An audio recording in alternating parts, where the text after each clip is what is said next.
¿Qué tal, chicos? ¿Cómo les va? Esta es la clase número 9, corresponde al jueves 21 de mayo del año 2020. En clases anteriores, ¿se acuerdan cuando charlábamos de genética, de los genes? Dijimos que Gregor Mendel es el padre de la genética. Es decir, las leyes de Mendel conforman las bases de la genética moderna. Y yo les voy a enunciar brevemente las leyes de Mendel que tanto mencionamos.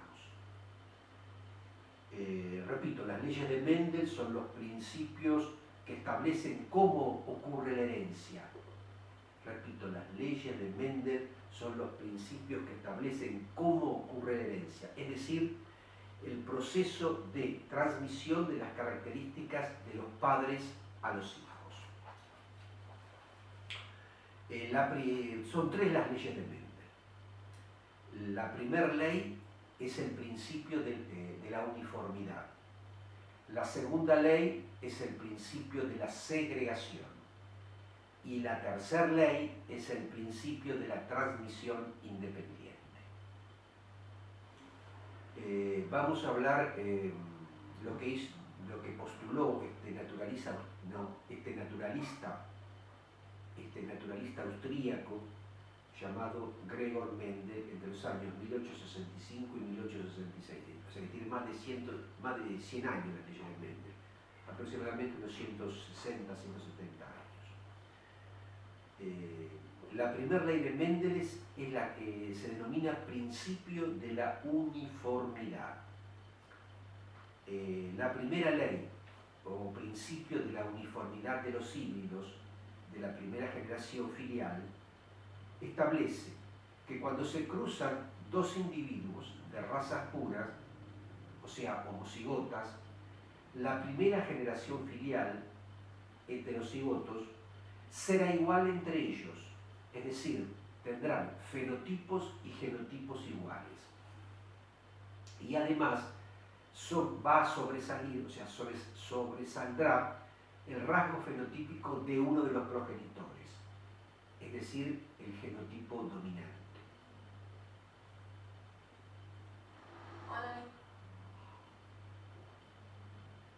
Las razas puras están compuestas por alelos, que es la versión específica del gen, que determina su característica sobresaliente. Acá en el apunte que yo les subí, da ejemplos con plantas. Por ejemplo, si cruzan una planta de flores rojas con una planta de flores moradas, y explica exactamente lo que va a ocurrir. O sea, con estas flores rojas y estas flores moradas, se llegó a la primera ley o principio de la uniformidad de los híbridos, de la primera generación filial. Luego hay una segunda ley de Mendel, que es la ley del principio de segregación. Consiste en que del cruce de dos individuos de la primera generación filial tendrá lugar una segunda generación filial en la cual reaparecerá el fenotipo y genotipo del individuo recesivo. Es decir, el carácter recesivo se mantendrá, o el carácter recesivo permanecerá oculto en la proporción 1:4. Y también te da, cuando el ejemplo se cruzan flores de primera generación con un gen dominante de color rojo y un gen recesivo de color morado, y les da todo un ejemplo muy lindo. Yo también les he subido 2 videos sobre las leyes de Mendel, donde está muy bien explicado con colores. El chico lo explica con distintos colores y muy fácil de entender. Esto hay que verlo en el video, va a ser mucho más fácil de entenderlo que lo que les digo yo. Y luego viene la tercera ley de Mendel, que es el principio de la transmisión independiente. Consiste en establecer que hay rasgos que se pueden heredar de manera independiente. Sin embargo, esto solo ocurre en los genes que se encuentran en cromosomas diferentes y que no intervienen entre sí, o en genes que están en regiones muy distintas del cromosoma. Al igual que la segunda ley de Mendel que recién mencionamos, esta, la tercera, se manifiesta mejor en la segunda generación filial. Bueno, y Mendel obtuvo esta información cruzando guisantes de distinto color, etcétera, etcétera, etcétera. Está muy bien explicado en el video ejemplo. Todo esto, lo que estoy diciendo yo, lo vamos a ver en clases sucesivas. Bueno, hoy vamos a hablar de meiosis.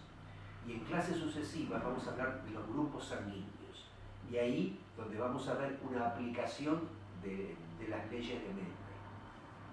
Todo esto se va a ver mucho mejor ahí.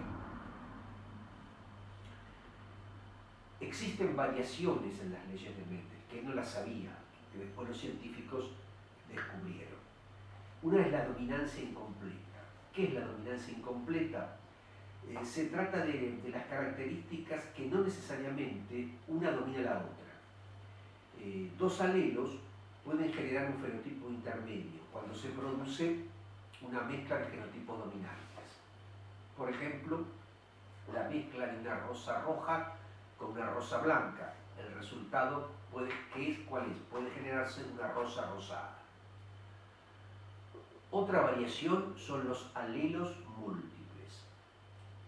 En un gen pueden existir múltiples alelos. Sin embargo, solo dos pueden estar presentes para generar un fenotipo intermedio, sin que uno domine sobre el otro. Por ejemplo, esto es lo que ocurre en los grupos sanguíneos. Lo que yo les mencionaba. Existen alelos múltiples. Eso lo vamos a ver más adelante. Otra variante es la codominancia. La codominancia, o sea, ¿qué significa esto? Que dos alelos pueden expresarse a la vez porque los genes dominantes también pueden expresarse sin mezclarse. Otra variante es la pleitropía. ¿Qué significa esto? Que hay genes que pueden actuar, hay genes que pueden efectuar que pueden afectar diversas características de otros genes. Después hay una variante, hay un ligamiento al sexo. Bueno, este ligamiento al sexo está asociada a los genes que contienen que contienen el cromosoma X de los seres humanos y que generan diferentes patrones de herencia. Esto lo vamos a ver también. Otra variante es la epistasis. ¿Qué es la epistasis? Los alelos de un gen pueden encubrir y afectar la expresión de los alelos de otro gen. Luego están los genes complementarios. Y se refiere que hay alelos recesivos de diferentes genes que pueden expresar un mismo fenotipo.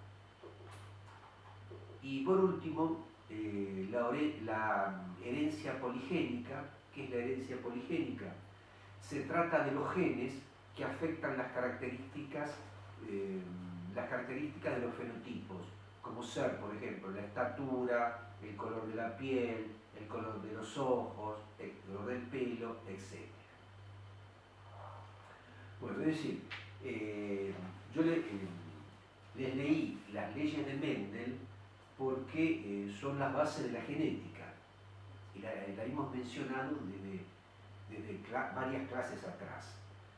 Y bueno, y se aplica en biología, en nosotros, en los seres humanos, cuando somos concebidos por nuestros padres, y también en el caso de los grupos sanguíneos, como vamos a ver en clases futuras. Entonces, esta clase, además de las leyes de Mendel, voy a completarla brevemente explicando qué es la meiosis. ¿Se acuerdan que en clases pasadas hablamos de la mitosis? ¿Sí? Bueno, de una célula se obtenían dos células hijas. Ahora vamos a hablar de la meiosis. ¿Qué es la meiosis? Es un proceso de división celular a través del cual, a partir de una célula diploide, se producen 4 células haploides. Las células haploides son aquellas que contienen un solo juego de cromosomas. Muy bien. Los gametos o células sexuales, es decir, los óvulos y los espermatozoides, son células haploides, haploides con H. Así pues, el objetivo de la meiosis es generar células sexuales. Importante, el objetivo de la meiosis es generar células sexuales.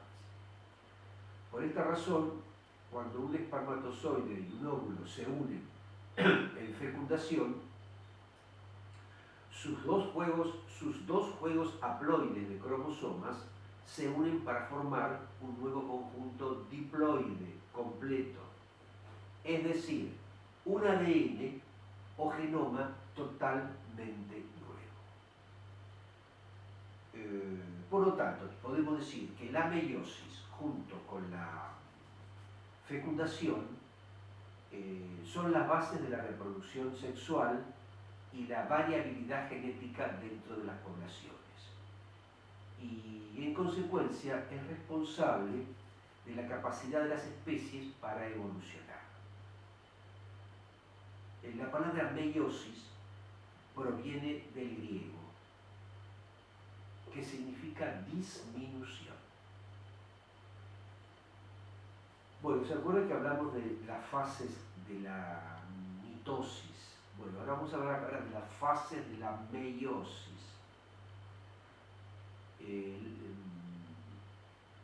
La meiosis se produce mediante un proceso de división celular de 2 etapas, que la hemos denominado meiosis 1, romano, y meiosis 2, romano.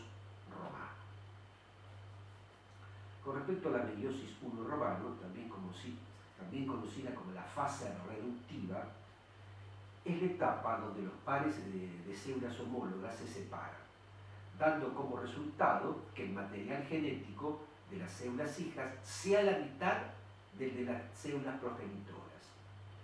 Esto es lo que genera diversidad genética. Muy bien. Repito, es lo que genera diversidad genética. Se subdivide en 4 fases. La primera es la profase 1, en la cual los cromosomas se condensan y forman pares. Se produce el entrecruzamiento y la recombinación genética, que permite el intercambio de partes de cadenas de ADN que dan lugar a un nuevo material genético. Esa es la profase 1. Después viene la metafase 1, que dice que los pares homólogos se alinean en la placa metafásica para que se produzca la separación. Después viene la anafase 1. ¿Qué pasa en la anafase 1? Los cromosomas se separan moviéndose a extremos opuestos de las células, mientras que las cromátidas hermanas permanecen juntas. Luego viene la telofase 1. Se forman las células haploides. Cada cromosoma tendrá 2 cromátidas hermanas que ya no serán iguales entre sí. Y así finaliza la meiosis 1, o sea, compuesta de profase 1, metafase 1, anafase 1 y telofase 1. Y comienza la meiosis 2. La meiosis 2, la primera era la fase reductiva. Ahora viene la meiosis 2, que es la fase duplicativa. Es la etapa en que se separan las cromátidas, produciendo un par de células hijas que contienen cada una 23 cromosomas, y donde cada cromosoma tiene a su vez una sola cromatida. Estamos hablando de la fase duplicativa. Y la otra, la fase reductiva. Perfecto.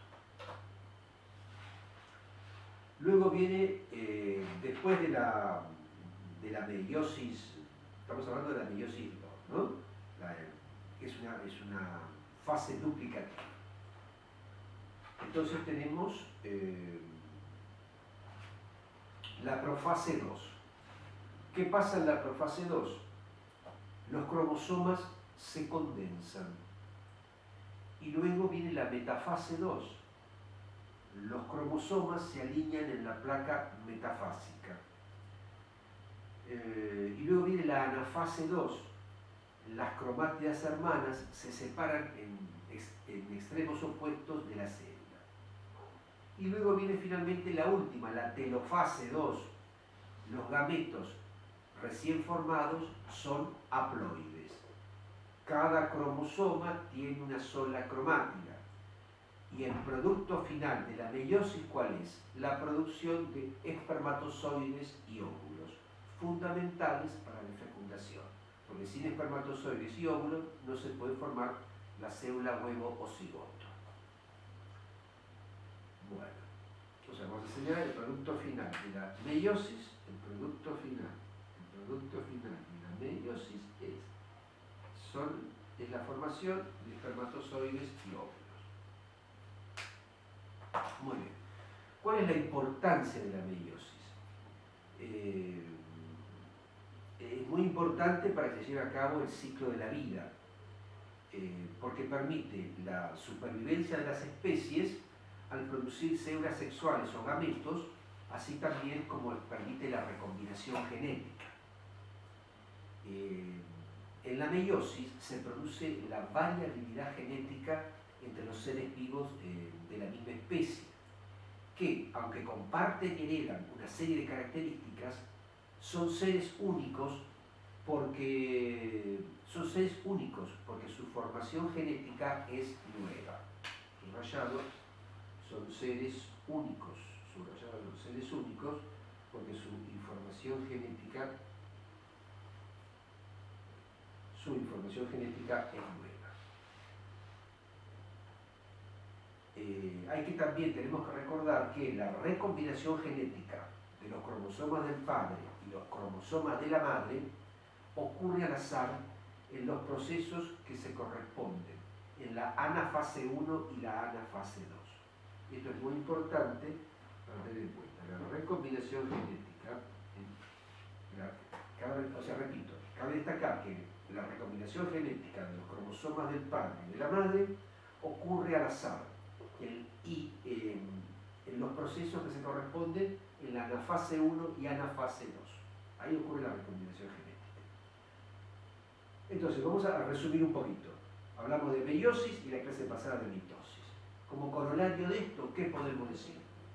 La meiosis y la mitosis son formas de división celular diferentes. En la meiosis se generan células sexuales o gametos, es decir, ovarios y espermatozoides. Es la base de la reproducción sexual y fundamental para que se produzca la variabilidad genética. El resultado de la meiosis son células con material genético distinto. En cambio, en la mitosis es el proceso de división celular en el cual se generan nuevas células con material genético idéntico. En este sentido, podemos decir que la mitosis es el proceso celular responsable de la reproducción asexual y es fundamental para el crecimiento y regeneración de los tejidos. Repito, la mitosis es el proceso celular responsable de la reproducción asexual y es fundamental para el crecimiento y regeneración de los tejidos. Es decir, la meiosis es responsable de la reproducción sexual. En cambio, la mitosis es responsable de la reproducción asexual. Bueno, no los entretengo más y me despido hasta la próxima clase, donde vamos a charlar, supongo, un poquito de ADN, ARN,